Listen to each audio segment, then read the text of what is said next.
दोस्तों, मैं रिकी सिंह एक बार फिर आपके लिए एक नई कहानी लेकर हाजिर हूँ। ये कहानी मेरी सिस्टर आशिया की है, जो उस वक्त 27 साल की थी। बात उस दिन की है जब हमारे घर में एक बड़ा सा कार्यक्रम चल रहा था। सारे घरवाले इधर उधर अपने अपने कामों में व्यस्त थे। मेरा और आशिया दीदी का घर 50 मीटर की दूरी पर था और कार्यक्रम का स्थान घर से करीब आधा किलोमीटर दूर था। मैं और दीदी काफी क्लोज थे। हमारी आपस में खूब मस्ती मजाक चलता था। उस दिन, जैसा कि मैंने बताया, सब अपने कामों में व्यस्त थे। तभी आशिया दीदी के पापा यानी मेरे अंकल ने मुझे उनके घर से कुछ सामान लाने को कहा। उनके घर पर ताला लगा था, तो अंकल ने मुझे चाबियों का गुच्छा थमाया और जल्दी से काम निपटाकर वापस आने को बोला। मैं सामान लेने उनके घर की तरफ चल पड़ा। उनके घर का ढांचा कुछ ऐसा था कि मुख्य गेट खोलते ही एक गैलरी आती थी और उसके आजू बाजू में सारे कमरे थे। जैसे ही मैंने गेट खोला और गैलरी में कदम रखा, मुझे कुछ अजीब सी आवाज सुनाई दी। पहले तो मैंने उसे नजरअंदाज किया और आगे बढ़ गया, लेकिन कुछ पल बाद वही आवाज फिर से आई।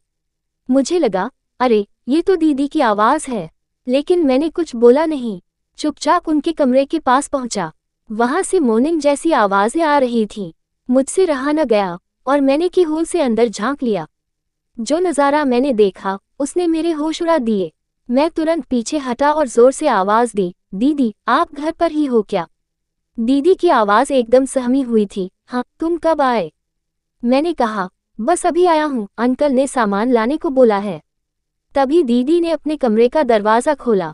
मैंने गौर किया कि वो अपना एक हाथ छुपा रही थी, जैसे कुछ छिपाने की कोशिश कर रही हूँ। मैंने सामान उठाया और बाहर निकल गया, लेकिन मन में सवालों का तूफान उठ रहा था। दीदी आखिर क्या कर रही थी और वो हाथ क्यों छुपा रही थी? मैं सामान लेकर कार्यक्रम वाली जगह वापस पहुंचा। अंकल को सामान थमाया, लेकिन मेरा दिमाग अभी भी उसी बात में उलझा था। दीदी घर पर थी, फिर भी अंकल ने मुझे चाबियां क्यों दी?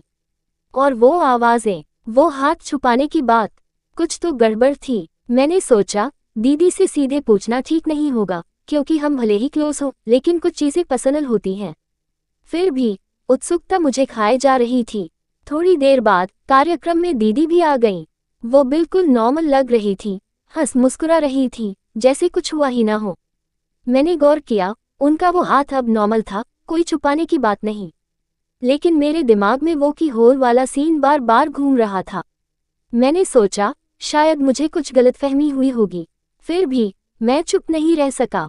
जब दीदी अकेली थी, मैं उनके पास गया और मजाक के लहजे में बोला, दीदी आप घर पर क्या कर रही थी?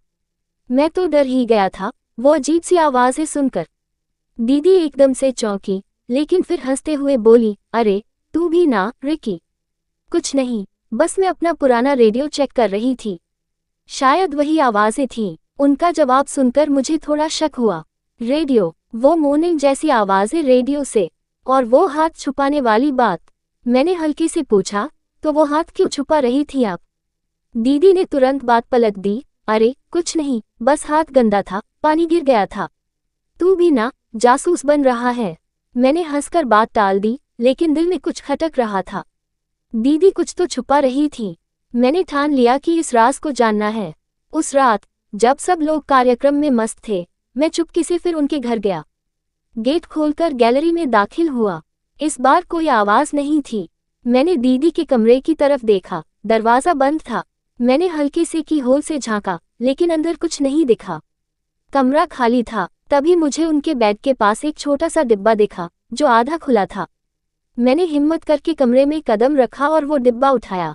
अंदर कुछ ऐसा था, जिसे देखकर मेरे होश फिर से उड़ गए। दोस्तों, वो डिब्बे में क्या था? क्या आशिया दीदी सचमुच कुछ छुपा रही थी, या ये मेरी गलतफहमी थी? अगले हिस्से में बताऊंगा। तब तक आप अनुमान लगाए कि उस डिब्बे में क्या हो सकता था।